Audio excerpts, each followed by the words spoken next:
Dear students, welcome to Ambition Ground. আজিৰ পৰা আমি ষ্টাৰ্ট কৰিম কম্পিউটাৰৰ লেকচাৰ। তো আহিবলগীয়া গ্ৰুপ 3 আৰু গ্ৰুপ 4ৰ যি এক্সামিনেশ্যন আছে জুলাইৰ লাষ্ট উইকত তাৰে কাৰণে কম্পিউটাৰটোও এটা পাৰ্ট হয়। তো কম্পিউটাৰটো আমি আমাৰ চেনেলত কমপ্লিট কৰিম। তো কম্পিউটাৰৰ আজি ফাৰ্ষ্ট লেকচাৰ আৰম্ভ কৰা হৈছে।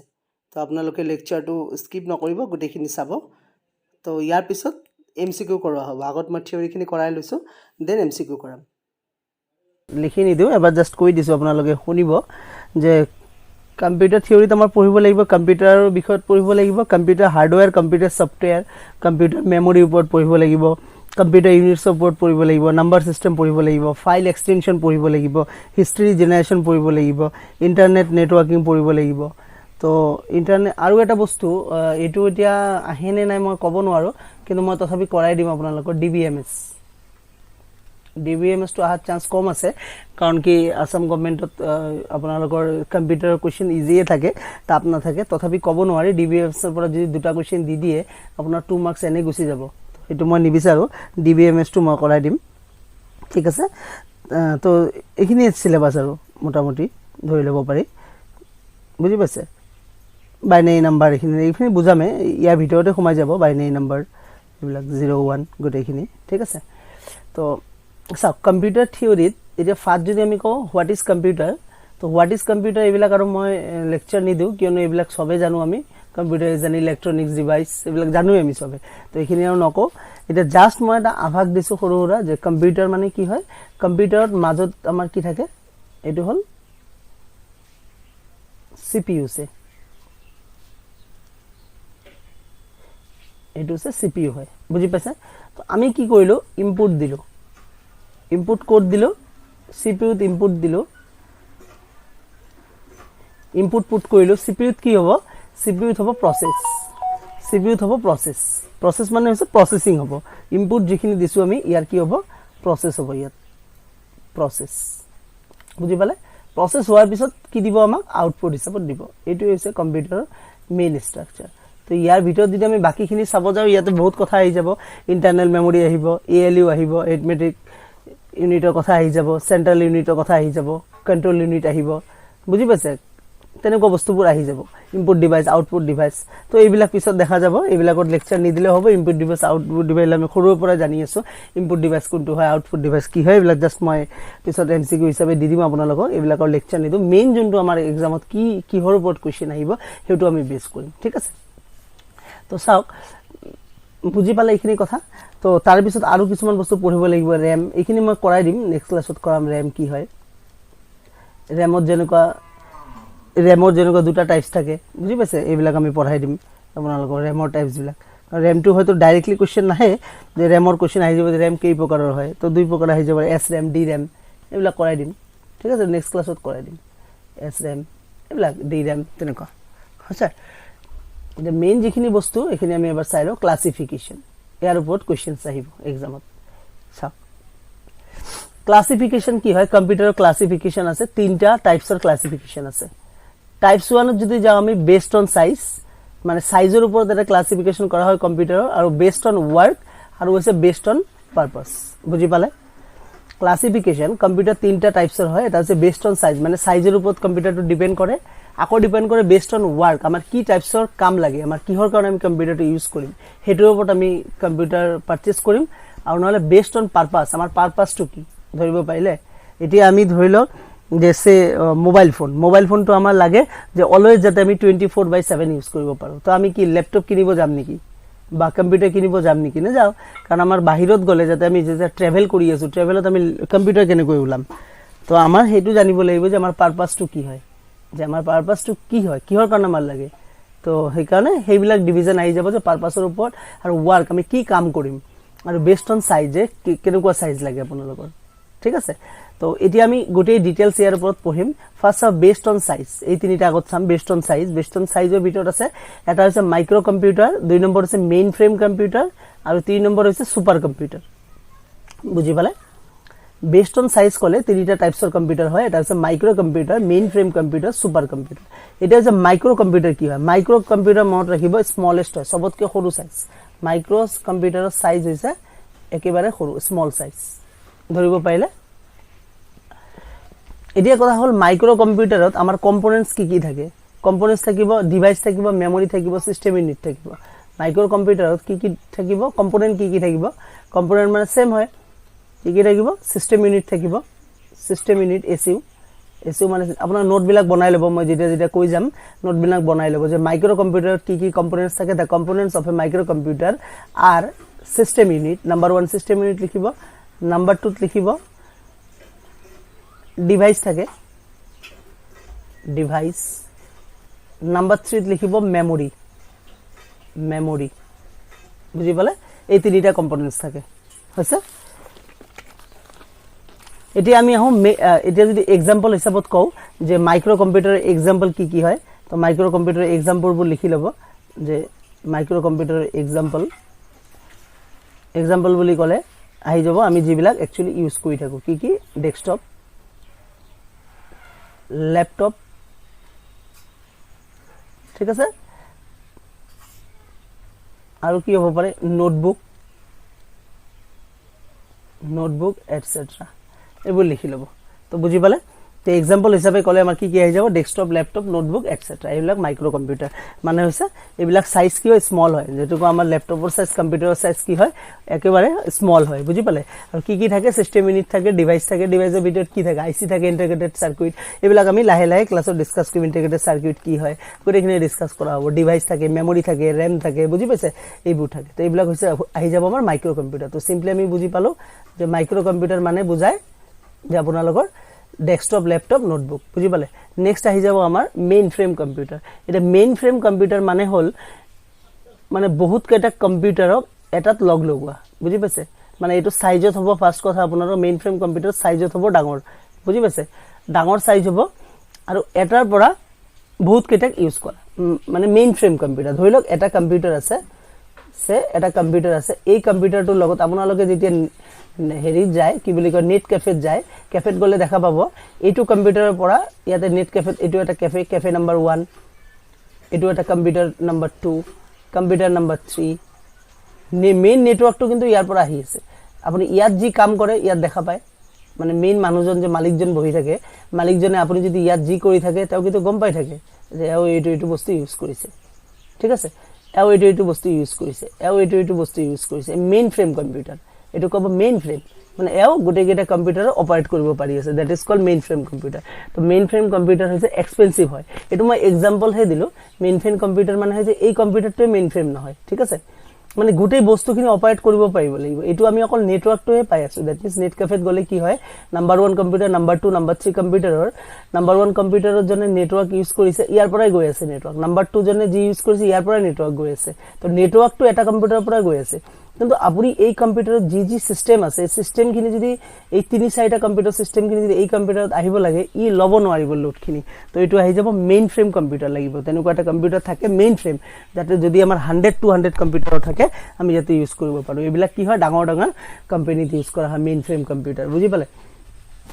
মানে গোটেই কানেকশন বিলাক আমাৰ ধৰি লব লাগিব পোৰ্টেবল সিস্টেমত থাকিব ঠিক আছে তাৰমানে লাৰ্জ নাম্বাৰ অফ ইউজাৰ মানে তোমাৰ আপোনাৰ এটা টাইমতে যাতে গোটেইখিনি বস্তু ইউজ কৰিব পাৰে কথাটো বুজি পালে লাৰ্জ নাম্বাৰ অফ ইউজাৰ এটা টাইমতে ইউজ কৰিব পাৰে কথাটো ধৰিব পাৰিছে সে আলু যদি কম অনলাইন এক্সাম যেতিয়া হয় অনলাইন এক্সামত কি হয় অনলাইন এক্সামত 2 লাখ 3 লাখ স্টুডেন্ট একেবাৰে এক্সাম দি থাকে কিন্তু অপাৰেট হৈ থাকে এটা মেইন ফ্ৰেম কম্পিউটাৰৰ পৰা তেনেকুৱা কম্পিউটাৰটো হৈছে মেইন ফ্ৰেম কম্পিউটাৰ বুজি পালে তো হেতু হৈছে বুজি পালে এইবিলাক হৈছে मतलब বিজনেস ওয়ার্ল্ডত একচুয়ালি ইউজ কৰা হয় মেইন ফ্ৰেম কম্পিউটাৰ তো বুজি পালে তো মাইক্ৰ কম্পিউটাৰ মানে আসলে স্মলেষ্ট কম্পিউটাৰ যিবিলাক আমি ইউজ কৰি থাকো desktop laptop notebook etcetera mainframe computer বুলি ক'লে যিবিলাক বিজনেস ওয়াৰ্ল্ডত ব্যৱহাৰ কৰা হয় ডাঙৰ ডাঙৰ কম্পিউটাৰ বুজি পালে এটা third one is a super computer ঠিক আছে সুপাৰ কম্পিউটাৰ তো সুপাৰ কম্পিউটাৰ কি হয় সুপাৰ কম্পিউটাৰ মানে ইয়াতকেও মানে হেভি সুপাৰ কম্পিউটাৰ বুজি পালে সুপাৰ কম্পিউটাৰ কোড ব্যৱহাৰ কৰা হয় যিবিলাক আমি আজিকালি ৰবট বনাই আছে যে বুজি পাইছে তাতে সুপাৰ কম্পিউটাৰ ব্যৱহাৰ কৰা হয় তাতে কিছুমান সুপাৰ কম্পিউটাৰ কি হয় ব্ৰেইনৰ কিছুমান পাৰ্টস আমাৰ ইন্টেলিজেন্স ভৰাই দিয়া হয় সুপাৰ কম্পিউটাৰত কি ভৰাই দিয়া হয় ইন্টেলিজেন্স ভৰাই দিয়া হয় এইবিলাক হৈছে সুপাৰ কম্পিউটাৰ কথা বুজি পাইছে ধৰিব পাৰিলে কথাটো এতিয়া যদি মই চাও সিম্পলি যদি কম মেইন ফ্ৰেম কম্পিউটাৰ সুপাৰ কম্পিউটাৰৰ যদি এটা সিম্পল ডিফাৰেন্স কবলৈ যাও তেতিয়া কি হ'ব সুপাৰ কম্পিউটাৰে এটা টাইমত মেইন ফ্ৰেম কম্পিউটাৰতকে বেছি স্পিডত কাম কৰিব পাৰে কথাটো ধৰিব পাৰিছে মেইন ফ্ৰেম কম্পিউটাৰতকে সুপাৰ কম্পিউটাৰে সেম টাইমতে বেছি স্পিডত কাম কৰিব পাৰে দ্যাট মিন্স মেইন ধৰি লওক এটো এটা মেইন ফ্ৰেম কম্পিউটাৰ এম বুলি লিখিছো আৰু এটো আছে সুপাৰ কম্পিউটাৰ সেম কাম কৰি আছে আপুনি মেইন ফ্ৰেম কম্পিউটাৰ লাগিব 30 মিনিটস আৰু সুপার কম্পিউটার লাগিব 2 মিনিট বুজি পালে এইটো হৈছে ডিফারেন্স সেম কাম কিন্তু যেতিয়া লার্জ নাম্বার অফ কাম আহি যাব তেতিয়া কিন্তু সুপার কম্পিউটারে নোৱাৰিব তেতিয়া কিন্তু মাইক্ৰো কম্পিউটাৰৰ পাৱাৰ বেছি আহি যাব মাইক্ৰো কম্পিউটাৰৰ বাহাদুৰিটো ক'ত হ'ল তেওঁ কি কৰিব পাৰে এটা সময়তে বেছিকৈ কাম কৰিব পাৰে কথাটো বুজি পালে আৰু সুপাৰ কম্পিউটাৰৰ প্লাস পইণ্টটো কি হ'ল সুপাৰ কম্পিউটাৰৰ সেম টাইমতে কি কৰিব পাৰে বেছি স্পিড দিব পাৰে মানে সিঙ্গেল কাম লাগিব সুপাৰ কম্পিউটাৰত যদি আমি একুৰেসি বা স্পিড চাব যাও তেতিয়া হলে আমাৰ কি লাগিব এটাহে কাম দিব লাগিব মানে সিঙ্গেল কাম দিব লাগিব সিঙ্গেল কামৰ ক্ষেত্ৰত সুপাৰ কম্পিউটাৰ পাৱাৰফুল বেছি আৰু বেছি কামৰ ক্ষেত্ৰত মেইন ফ্ৰেম কম্পিউটাৰৰ পাৱাৰ বেছি তো ডিফাৰেন্সটো বুজি পালে তো এক্সামত কোশ্চেন তেনেকুৱা টাইপছৰ আহি যাব পাৰে কিন্তু সুপাৰ কম্পিউটাৰৰ পাৱাৰ কেতিয়া বেছি হয় যেতিয়া সিঙ্গেল কাম থাকে আৰু মেইন ফ্ৰেম কম্পিউটাৰৰ পাৱাৰ কেতিয়া বেছি হয় যেতিয়া লার্জ নাম্বার অফ ওয়ার্ক থাকে তো ডিফারেন্স বুজি পালে ক্লিয়ার এতিয়া আমি যাম বেসড অন ওয়ার্ক তো বেসড অন ওয়ার্কত মই কি কলো এনালগ কম্পিউটার থাকে ডিজিটাল কম্পিউটার থাকে আৰু হাইব্রিড কম্পিউটার থাকে তো এই তিনিটা আমি অলপমান বেলেগকে চাম তো আমি চাই লও ফার্স্ট চাম আমি নাম্বার 1 ত চাওক এনালগ কম্পিউটার কোনবোৰ হয় জানে না এখিনি আমাৰ কিন্তু ভালকৈ জানিব লাগিব যে এনালগ কম্পিউটাৰ কি হয় ডিজিটাল কম্পিউটাৰ কি হয় আৰু হাইব্ৰিড কম্পিউটাৰ কি হয় তো এনালগ কম্পিউটাৰ হৈছে মেইনলি এৰিথমেটিক এন্ড লজিক্যাল অপাৰেশনৰ কাৰণে ব্যৱহাৰ কৰা হয় আপোনালোকে হস্পিটালত কেতিয়াবা গৈছে নে হস্পিটালত গলে দেখা পাব বা ইলেক্ট্ৰনিক্স শোৰুমত গলে দেখা পাব বা ইলেক্ট্ৰনিক্স ৰিপেয়াৰিং সেন্টাৰত গলে দেখা পাব তাত কি হয় অকল মেজাৰমেন্টহে দিব মেজাৰমেন্টৰ ৰিপ্ৰেজেন্টেশনে দিব ভালকৈ মান কৰিব এই তিনটা বস্তু কিন্তু এনালগ কম্পিউটাৰ মানে অনলি ৰিপ্ৰেজেন্টেশন দিব কি দিব অনলি ৰিপ্ৰেজেন্টেশন সে ধৰি লওক যে এটা জাস্ট মই এক্সাম্পল দিছো ধৰি লওক যে এটো এটা পেন হয় এটো এটা পেন হয় কি হয় হলে এটা পেন হয় এই পেনটো কিমান লেন্থৰ হয় এটো আমাৰ কি কৰিব লাগে মেজাৰ কৰিব লাগে মেজাৰ আমি কিহেদি কৰিম স্কেলেদি কৰিম এটো আমাৰ স্কেল হয় এটো ধৰি লওক কি হয় স্কেল হয় স্কেল 1 সেন্টিমিটাৰ এনেকুৱা দিয়া আছে 1 সেন্টিমিটাৰ 2 সেন্টিমিটাৰ 3 সেন্টিমিটাৰ এবিলাক লাইক দ্যাট এবিলাক স্কেলৰ দিয়া আছে এনেকুৱাকে বুজি পালে তো মেজাৰ কৰিবলৈ হলে কি হ'ব এখিনিৰ পৰা এখিনি চাম আমি এখিনিৰ পৰা এখিনি চাম একচুয়ালি দ্যাট মিন্স কি এই পেনটোৰ এই কলমটোৰ মেজাৰমেন্টটো হে দিছে একচুয়ালি ইয়াক শো কৰিছে নেকি ডেটাটো যে ইয়াৰ কিমান হয় ইবলে ধৰি লওক এটো 10 সেন্টিমিটাৰ ইয়াত শো কৰিব নেকি স্কেলটো যে এটো 10 সেন্টিমিটাৰ শো নকৰে কিন্তু অনলি ৰিপ্ৰেজেন্টেশন টু হে দিছে অনলি কি দিছে ৰিপ্ৰেজেন্টেশন টু দিছে যেতিয়া স্পিডোমিটাৰ যেতিয়া ধৰি লওক স্পিডটো চাও আমি কি হয় এনালগৰ ক্ষেত্ৰত আপোনালোকে বাইকত চাব আজিকালি পুৰণা বাইক যিবিলাক আছিল হেবিলাকত কি হয় স্পিডোমিটাৰত অনলি স্পিডটোৱে শো কৰে কি হৈছে যে গাড়ী 60 ত গৈছে বা 70 ত গৈছে ধৰিব পাৰিছে 60 70 ডেটাটো অলৰেডি লিখাই থাকে ধৰি লওক এটো স্পিডোমিটাৰ সেটো স্পিডোমিটাৰ ধৰিব পাৰিলে এটো কি হয় স্পিডোমিটাৰ হয় স্পিডোমিটাৰত ইয়াত লিখা থাকে যে এটো কটাটো ঘূৰি আছে ইয়াত 60 80 40 30 20 তো এইবিলাক কি হ'ব গাড়ী যেতিয়া স্পিড বঢ়াব আপোনালোকে এনেকৈ স্পিডটো বাঢ়ি থাকিব কি কৰিব এই স্পিডৰ কাটাটো 80 তে দেখাব এই কাটাটো 20 ত দেখাব যেতিয়া গাড়ী স্পিড কমাই লৈ আহিব 20 ত দেখাব দ্যাট মিন্স কি হৈছে ৰিপ্ৰেজেন্টেশনটো হে দেখাইছে ডাইৰেক্ট এক্সাক্ট ডাটা দেখুৱা নাই কিন্তু যে 61 ত গৈছে 62 ত গৈছে 62.5 স্পিডত গৈছে দেখুৱা নাই কিন্তু দেখুৱাইছে নেকি দেখুৱা নাই আৰু যদি মই আৰু ভালকৈ যদি এক্সাম্পল দিব যাও ওয়াচ বা ক্লক ঘড়ীত আমি কি চাও এটো ঘড়ীৰ কাটা হয় ইয়াত সাপোজ 12 এটো 6 3 9 আছে তো ঘড়ীৰ কাটাটো কি হয় ইয়াত কাটাটো ঘুৰি মিনিটৰ কাটাটো যেতিয়া ইয়াত আহে আমি গম পাও যে কেইটা বাজিছে দুটা বাজিছে কেনেকৈ আমি গম পালো দুটা বাজিছে আমাক দেখাইছে নেকি যে দুটা বাজিছে নাই দেখুৱা আমি ৰিপ্ৰেজেন্ট কৰিছো যে কটাটো যেতিয়া 2ত আহে তেতিয়া আমি বুজি পাও যে দুটা বাজিছে কটাটো যেতিয়া 3ত আহে তেতিয়া আমি বুজি পাও তিনটা বাজিছে এটা 3:30 কেনেকৈ হ'ব দুটা কটা এটা যদি ঘন্টাৰ কটাটো দ্যাট মিন্স আৱাৰ্ছৰ কটাটো 3 ত আহিছে আৰু মিনিটৰ কটাটো ধৰি লওক ইয়াত আহিছে 2 ত আহিছে বা 4 ত আহিছে তেতিয়া আমি কি গম পাম যে 3টা 20 বাজিছে না বাজে নেকি এটা হচ্ছে আওয়াৰ্সৰ কাটা 3ত আছে আৰু মিনিটৰ কাটা 4ত আছে তো আমি কি বুজি পালো 3টা 20 হৈছে তো 4 মানে 20 কেনেকৈ আপুনি বুজি পালে দ্যাট মিন্স 20ৰ ৰিপ্ৰেজেন্টেশন কোনে দিছে 4 এ দিছে 20 ৰিপ্ৰেজেন্টেশন কোনে দিছে মানে 20 এ ৰিপ্ৰেজেন্ট কৰিছে কাক 4ক ৰিপ্ৰেজেন্ট কৰিছে কথাটো ধৰিব পাৰিছে দ্যাট মিন্স একচুয়াল আপোনাক কিন্তু ডিজিটাল হিচাপত দেখুৱা নাই কিন্তু এইটো হৈছে এনালগ তো এনালগত কি দেখাব only arithmetic and logical operation টুই হ'ব এইটো হৈছে এনালগ তো এনালগৰ এক্সাম্পল যদি কয় স্পিডোমিটাৰ বুজি পালে নেক্সট আহিব ডিজিটাল তো ডিজিটাল কম্পিউটাৰত কি হ'ব ডিজিটাল কম্পিউটাৰত হ'ব বাইনাৰি ডিজিট তো বাইনাৰি ডিজিট মানে কি বাইনাৰি ডিজিট কিন্তু দুটা থাকে দ্যাট ইজ 0 আৰু 1 কি থাকে 0 আৰু 1 তো বাইনাৰি ডিজিট 0 1 টুক আমি কনভাৰ্ট কৰি দিও সে ধৰি লওক আমাৰ লিখিব লাগে 30 তো 0 1 দিয়ে মিটো বনাই দিও এইবিলাক আমি পিছত শিকিম বাইনারি ডিজিটটো যি কি নক ডিজিটাল কম্পিউটাৰত কি হয় বাইনাৰি ডিজিট হয় এতিয়া ডিজিটাল কম্পিউটাৰ কোনবোৰ হয় এখিনি আমাৰ জানিব লাগিব ডিজিটাল কম্পিউটাৰ হল আমি যিখিনি ব্যৱহাৰ কৰি আছো ডেস্কটপ ল্যাপটপ ক্যালকুলেটৰ বুজি পাইছে এইবিলাক হৈছে ডিজিটাল কেনেকুৱাকে ধৰি লওক আপুনি সে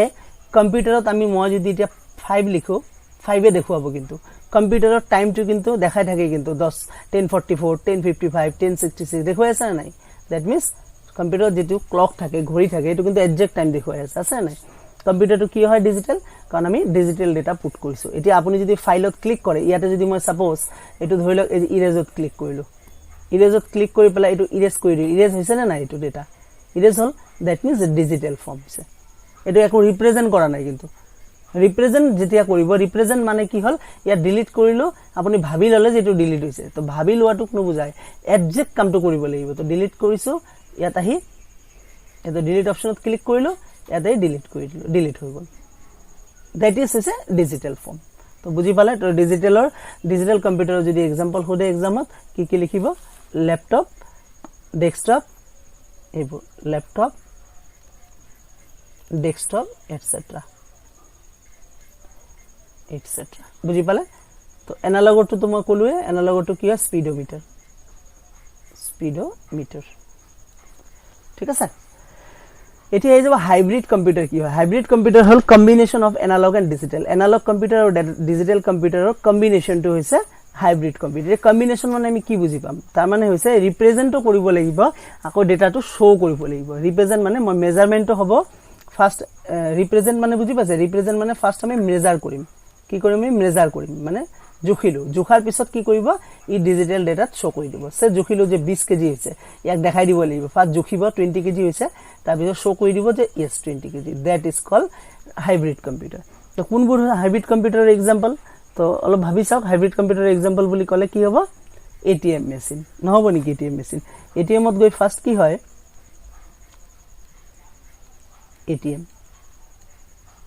এটিএম মেচিন ঠিক আছে এটিএম কার্ড নহয় কিন্তু এটিএম মেচিন কি হ'ব ফার্স্ট আপুনি গৈ কি কৰিলে যে মোৰ 5000 উইথড্ৰ কৰিব লাগে আপুনি গৈ পাসওয়াৰ্ড মাৰিলে পিন মাৰিলে আপোনাৰ দ্যাট মিন্স এটিএম কাৰ্ডটো ভৰাই দিলো ভৰাই দিয়াৰ পিছত পিন কৰিলো তাৰ পিছত এমাউন্ট খুজে যে কিমান উইথড্ৰ কৰিব বিচাৰে সে মই 5000 উইথড্ৰ কৰিব বিচাৰো তো 5000 টো কি কৰিব কম্পিউটাৰৰ ভিতৰ মানে এটিএম মেচিনৰ ভিতৰত টকাটো কাউন্ট কৰিব নে নাই যে কাউন্ট কৰিছে যে 5000 কাউন্ট কৰি আপোনাক আউটপুট হিচাপে 5000 টকাটো উলাই দিলে উলাই দিয়াৰ পিছত আপোনাক এখন ৰিসিপ্ট দিয়ে কিন্তু ৰিসিপ্টত লিখা থাকে যে 5000 আপোনাক দিয়া হল দ্যাট মিন্স কি ফার্স্ট কাউন্ট কৰিছে ভিতৰত তাৰ পিছত আপোনাক পইচাটো উলিয়াই দিছে আকৌ আপোনাক কি কৰিছে এটা ৰিসিপ্ট দি দিছে যে কাউন্ট কৰি পেলাই ৰিসিপ্টটো ডিজিটাল ফৰ্মত দি দিছে that is called hybrid computer আৰু যদি যাও एग्जांपल দিব যাও পেট্ৰল পাম্পত কি হয় আপুনি যেতিয়া পেট্ৰল বা ডিজেল ভৰাব যায় ফাৰ্স্ট আপুনি ক'লে যে কিমান লাগে 5 লিটাৰ লাগে 5 লিটাৰ পেট্ৰল ভৰাই দিব লাগে তো পেট্ৰল পাম্পৰ মেচিনে কি কৰিব ফাৰ্স্ট 5 লিটাৰ মানে মেজাৰ কৰিব যে 5 লিটাৰ হৈ আছে নে নাই হোৱাৰ পিছত কি কৰিব তেও শো কৰি দিব যে কিমান এমাউন্ট হৈছে আৰু 5 লিটাৰ হৈছে 5 লিটাৰ বুলি শো কৰি দিয়ে কিন্তু 5 লিটাৰ কমপ্লিট মানে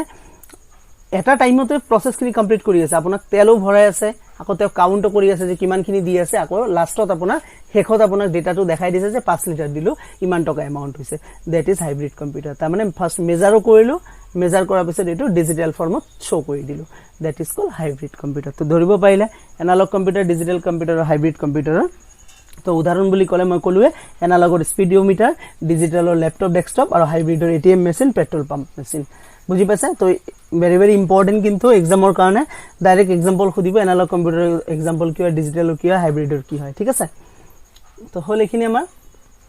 এতিয়া আমি চাম নেক্সট এইখিনি আমাৰ কমপ্লিট আৰু এটা বস্তু আছে সৰি যে বেসড অন পাৰপাস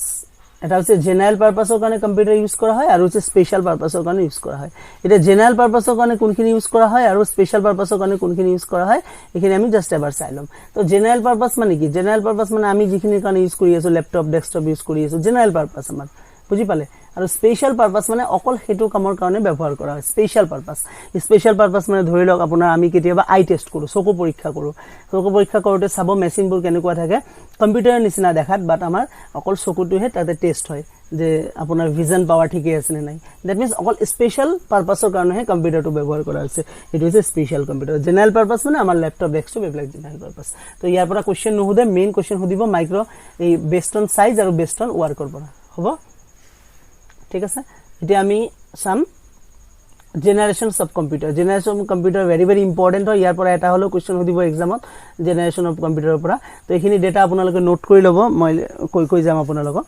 এইখিনি কিন্তু নোট কৰাটো ইম্পৰ্টেন্ট হয় তো জেনাৰেশন অফ কম্পিউটাৰৰ জেনাৰেশন আছে কেইটামান তো এই জেনাৰেশন কেইটাত চাব লাগিব যে কোন ইয়াৰত কোনটো জেনাৰেশন আহিছিলে আৰু ইয়াৰ স্পিড কি হয় আৰু ইয়াতে কি কি ডিভাইস ইউজ কৰা হৈছিল ঠিক আছে ফাৰ্স্ট আমি চাম ফাৰ্স্ট জেনাৰেশন কম্পিউটাৰ কোন প্ৰথমে চাম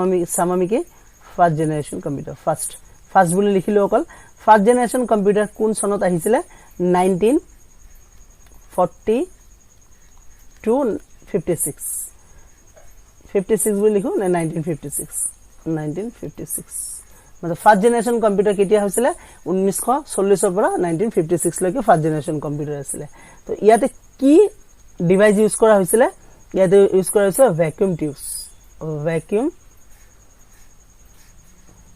ভ্যাকুয়াম টিউবস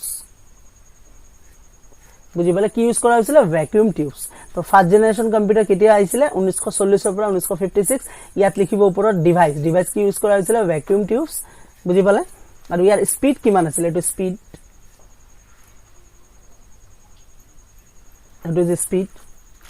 তো স্পিড কিমান ব্যৱহাৰ কৰা হৈছিল স্পিডটো আমি চাইলাম কিমান ব্যৱহাৰ কৰা হৈছিল 330 মাইক্ৰোসেকেন্ড 330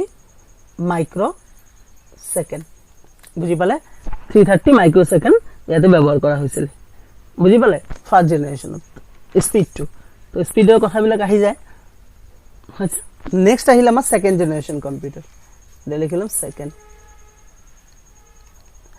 জেনাৰেশন কম্পিউটাৰৰ ডেটটো চাই লব 1956 স্টাৰ্ট হৈছিল সেকেন্ড জেনাৰেশন কম্পিউটাৰ আৰু শেষ হৈছিল কেতিয়া 1963 বুজি পালে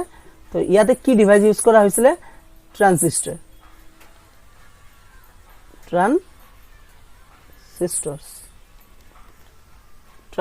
ব্যবহাৰ কৰা হৈছিল TRANSISTORS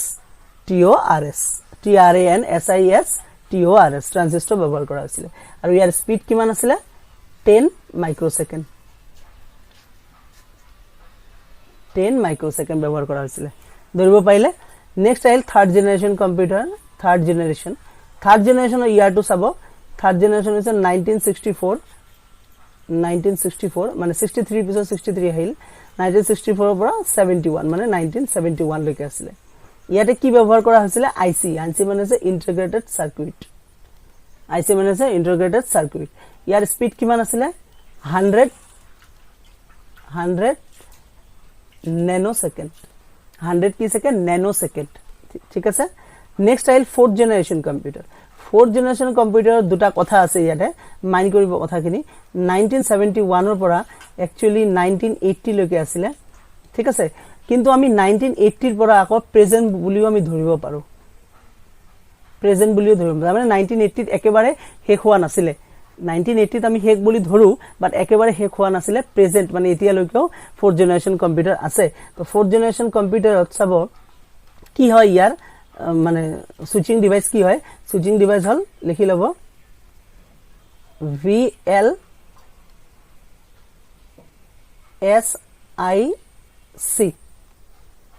VLSIC তো VLSIC ফুল মিনিং হল very large scale integrated circuit very large কি হয় ভি মানে হৈছে very large scale integrated circuit আকৌ ৰিপিট কৰিছো VLSIC ৰ ফুল মিনিং আহি যাব পাৰে এক্সামত যে what is the full form of VLSIC V মানে হৈছে ভেৰি এল মানে হৈছে লাৰ্জ এস মানে হৈছে scale very large scale IC মানে কলো integrated circuit integrated circuit C মানে হইছে circuit very large integrated circuit ধরিব পাইলে এটো হইছে VLSI ইয়ার স্পিড কিমান আছিল 10 পিকোসেকেন্ড 10 পিকোসেকেন্ড হইছে তার মানে হচ্ছে 1980 লৈকে আছিল লার্জ স্কেল ইন্টিগ্রেটেড সার্কিট যেটা এটা প্রেজেন্ট লৈকে যদি কও আমি সরি 1980 লৈকে আছিল very large scale integrated circuit এটা যদি 1980 এর পিছত প্রেজেন্ট লৈকে চাও তেতিয়া হ'ব লার্জ স্কেল ইন্টিগ্রেটেড সার্কিট তো একো নাই VLSIC লিখিলো आंसर কারেক্ট হৈ যাব নেক্সট হচ্ছে ফিফথ জেনারেশন কম্পিউটার কেতিয়া হৈছিল 1980 এর পৰা এই যে 1980 শেষ হৈ গৈছিল তেতিয়া 1980 এৰ পৰা স্টাৰ্ট হৈছিল ঠিক আছে তো 1980 এৰ পৰা প্ৰেজেন্ট বুলি কব পাৰি বা বিয়ন্ড বুলি কব পাৰি বিয়ন্ড মানে আগলৈকেও চলি থাকিব প্ৰেজেন্ট বা বিয়ন্ড বুলি কব পাৰি ঠিক আছে মানে আগলৈকেও চলি থাকিব তো ইয়াৰ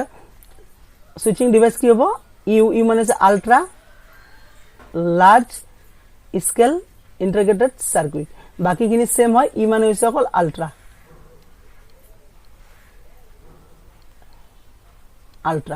বুঝি পালে তো ultra large scale integrated circuit তো ইয়ার কোনো স্পিড নাই ইয়ার স্পিড আমি জুখিব পৰা হোৱা নাই এতিয়ালৈকে ডিফাৰেন্ট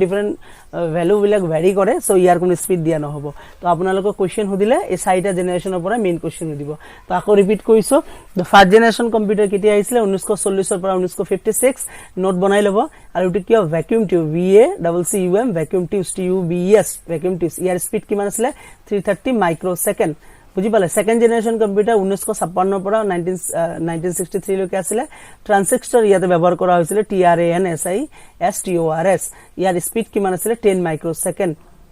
নেক্সট আইল থাৰ্ড জেনাৰেশন কম্পিউটাৰ 1964 পৰা 1971 ইয়াত কি সুইচিং ডিভাইস ব্যবহার করা হৈছিল ইয়াত লিখি লব হেডলাইন বিলাক এটো ইয়ার বুলি লিখিব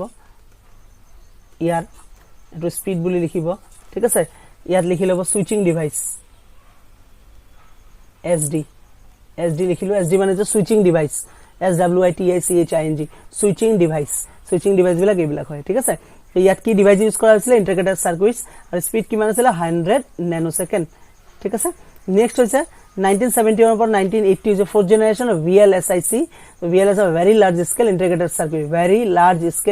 সার্কিট 10 পিকোসেকেন্ড পি মানে পিকোসেকেন্ড ঠিক আছে নেক্সট হৈছে ফিফথ জেনারেশন কম্পিউটার 1980 পৰা প্ৰেজেন্ট বা বিয়ন্ড লৈকে আছে ultra large scale integrated circuit তো ভেৰি ইম্পৰ্টেন্ট ইয়াৰ পৰা কোৱেশ্চন সুধিব আৰু এটা কোৱেশ্চন একবাৰ সুধিছিলে আসাম গভৰ্ণমেন্টৰ কম্পিউটাৰ এক্সামত ঠিক আছে হোৱাট ইজ এবাকাস এটো মই অলপমান দেখাই দিব বিচাৰো হোৱাট ইজ এবাকাস এই কোশ্চেনটো সুধিছিলে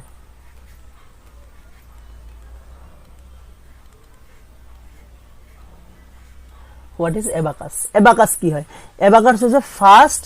মেকানিক্যাল কম্পিউটার এবাকাস হচ্ছে ফার্স্ট মেকানিক্যাল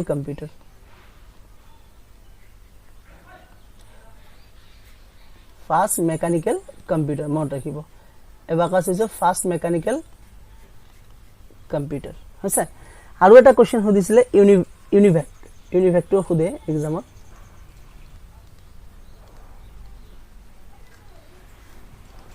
ইউনিভেক্টো আপোনালোকে লিখি লব ইউনিভেক্টো is a first general purpose electronic computer first general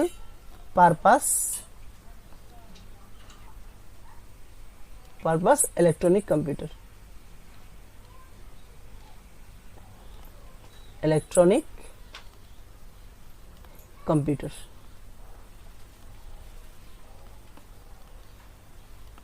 তো ধরিব পাইলে তো এবাকাস মানে হচ্ছে ফার্স্ট মেকানিক্যাল কম্পিউটার কোনটো আছিল এবাকাস আর ইউনিভেক মানে হচ্ছে ফার্স্ট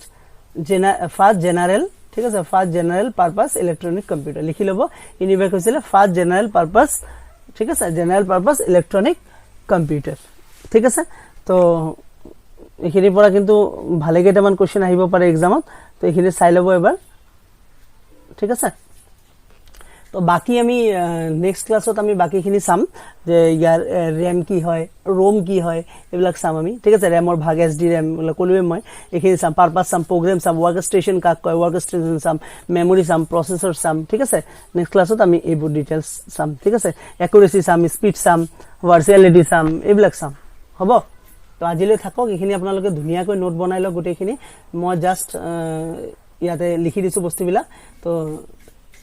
বুজোৱাৰ কাৰণে লিখাবিলাক ভাল হোৱা নাই তো আপোনালোকে ধুনীয়াকৈ একদম সিস্টেমাইজ নোট বনাই এনেকৈ ডাইৰেক্ট নবনাব মই যেনেকৈ যি লিখি গৈছে এইবিলাক নকৰিব লেকচাৰ শুনি যাব আৰু নোটবিলাক ধুনীয়াকৈ বনাই যাব ঠিক আছে তেতিয়া সিস্টেমাইজ নোটখিনি থাকিব